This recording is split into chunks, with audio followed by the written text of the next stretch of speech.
I wish somebody would have told me this, because this was an absolute game changer for me. This video today is all about the 10 tips that I wish I knew when I started acrylic pouring, and we're gonna get into it right now. My first tip is to start small.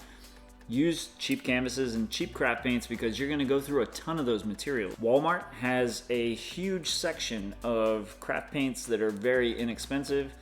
You can grab most colors you could even think of are there. Dollar Tree is another great resource. They sell cups, bottles, bowls, craft sticks, even canvases there. They also have a very limited quantity of different types of acrylic paint for you to get started pouring with. There's also some online references as far as Jerry's Artorama and Blix. They sell hugely discounted craft items. They are a lifesaver when you're trying to find deals as far as paints and materials are concerned.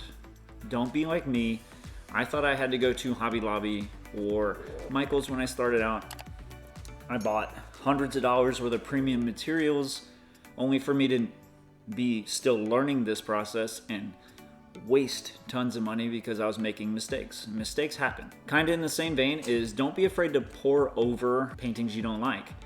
You can pour over them maybe 3 to 4 additional times before the texture of the paint on top starts to disrupt the fluid paint you're pouring over it. The second tip I want to give you guys is to reuse items that you use around the house. Like I was saying in my first tip, that this is a very expensive process. Wherever you can cut costs is gonna be way better. So reuse your little creamer cups. If you drink coffee in the morning, you have those little cups of creamer.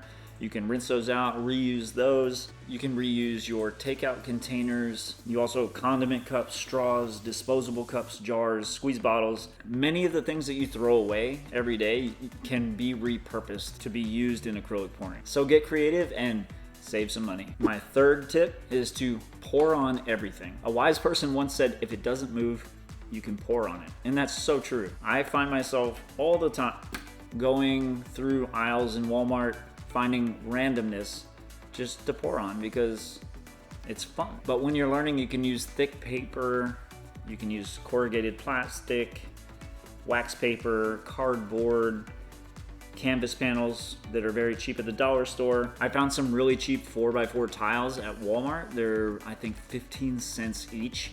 And that's what I do a lot of my experimentation with. They're super awesome because if you love what you get, great. If you don't, you just scrape the paint right off the top and start again. Maybe you didn't like certain colors. This gives you the option to change those. Scrape it and do it all over again. You can also paint on your document protectors and then reuse those skins for other crafts. Tip number 4 is paint consistency. I've heard this tons of times and I've even been guilty of saying it myself. The consistency of your paint should be like warm honey. It's too arbitrary of a statement and it leaves way too much to explain. A lot of different paints have varying thicknesses and it's just a very convoluted process to tell people it should be the consistency of warm honey. The easiest thing for me to understand was when Tish from the Artist Haven explained to me trace. So trace is depicted in 1, 2, and 0 second trace. 0 second trace is you mix up your paints and you let them flow off the stick back into the cup. If it doesn't leave a mound, it just flows right back into the cup. That's a 0 second trace, and then so on and so forth with the 1 second. So you let the paint flow off the stick with a 1 second trace and it leaves a mound for 1 second, then settles back. Same thing for 2, okay? So if you're trying to mimic an artist you enjoy watching or works that they are finding success with, the easiest way to find out what their paint consistency is try to determine what trace they're using in the paints that they're recording their videos with. That way you can match your consistency to their consistency and be much closer to the products that they're using themselves. Just remember when you're thinning your paints though, try not to add more than 30% of water to your paints or you risk breaking the binders in the paint, which is gonna make it a lot more difficult to work with. The paints won't want to dry correctly. They'll possibly craze or crack and pull apart. Tip number 5, stockings. So Walmart has very cheap stockings and shoe stores you can even use the little free socks that they give you. Just Grab a few out of the box, put them in your pocket, you're good to go. You can use those items, wrap it around your bottle of Floetrol with a rubber band holding it, and that will help you strain your Floetrol. You can also use them to strain your paints, because over time, as the paint sits in the bottle, it can develop lumps in it as well. So getting all those lumps out of your paint before you start painting with it and start pouring it on the canvas will be extremely beneficial to you, because when you have lumps in your paint and you try to tilt it or spin it out, those lumps distort cells, it'll throw your lines all off, and it just makes your composition look like a mess. So strain your materials.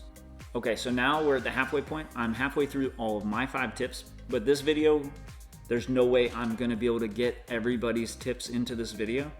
What I want you to do is let's help each other out as an artist community. Go down in the comments if there's any tips that you wish you knew and I'm not covering it. Put those in the comments below so that everybody that gets a chance to watch this video will have a whole list of stuff down in the comments. They can also pull resources that way. So let's help each other out. Down in the comments, put down whatever tip that you wish you knew when you started painting. Let's get back into it. Tip 6, you are your own worst critic. Now, I've painted a ton of things that I absolutely hated.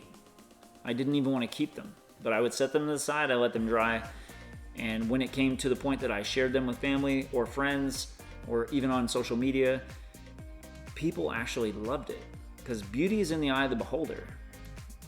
I might love something that you don't love, you might love something that I don't love, and that's the beauty of this art form, is people can find beauty in all kinds of different things. Prime example is my Boilermaker pour that I did about a month and a half ago. I absolutely loved it. I loved everything about it, the delicate lacing and the color combinations and the way everything blended and flowed on the canvas. It was beautiful to me. But my girlfriend thought it was a hot mess. She hated it. It just did not appeal to her in any way, shape, or form. And like I was saying earlier, that's just the nature of this art form. So don't be too hard on yourself. Tip 7, it's the most important tip. You have to love the process. Enjoy doing what you're doing.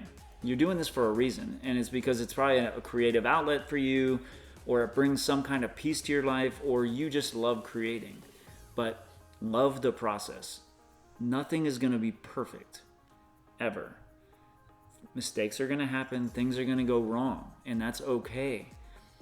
But if you ever become super stressed and you're trying to strive for this perfection in acrylic pouring, you're gonna end up stressing yourself out to the point that you don't even like doing it anymore. So just take a break from it for a while, come back to it later, and just remember why you fell in love with this process to begin with.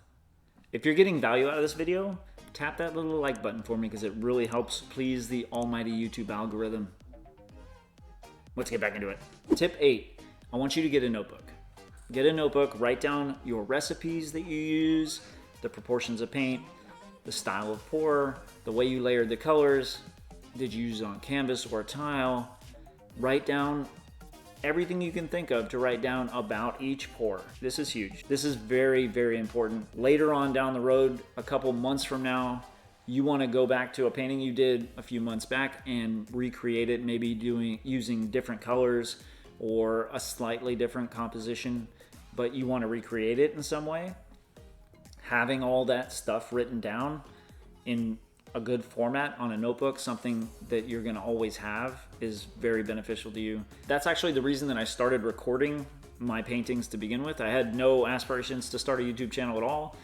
I was simply recording them to kind of document the way I mixed the paints, the colors that I used, the way I layered them, trying to get as much detail as possible so that in case I wanted to recreate them at a later date, I could.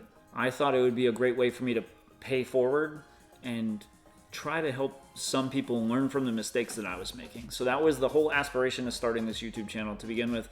If you watch some of my older videos, you're gonna see that I'm making a ton of mistakes. And we always do. Everybody does. It's how we grow. Tip number 9, use a corner keeper. A corner keeper is essentially just a piece of folded cardboard, and it helps you, when you're tilting, keep the paint on the canvas. So you can use less paint and still maintain the composition the way you want it. Also, it has another added benefit. A lot of the times when I paint, I know this happens, is I'm painting something and I'm liking a whole lot of whatever's going on the outside of the canvas. And I know as soon as I tilt it, or if I'm gonna be doing a spin, I know I'm gonna lose that stuff. So using a corner keeper helps you tilt it, but keep that composition on the canvas so you can tilt it back and move it closer to the center. So you can control what's in your painting and what you pour off. Tip number 10, scrape your painting. I had a moment last week that kind of broke my heart a little bit. I had painted that Shelly art, the green and pink one, and I did not scrape the edges. Well, this is what happened to it. The drips formed on one side and it pulled the composition completely off the side, and it makes me sad. But you scrape the edges so that way it kind of breaks that surface tension, so the paints can't continue to roll over the edge, because when they're rolling over the edge, they're also pulling from the top of the canvas or tile, and it could completely destroy the composition of your painting that way. So don't be like me. Scrape the edges, y'all. If you want to watch another video just like this, click the screen right now and I'll see you there.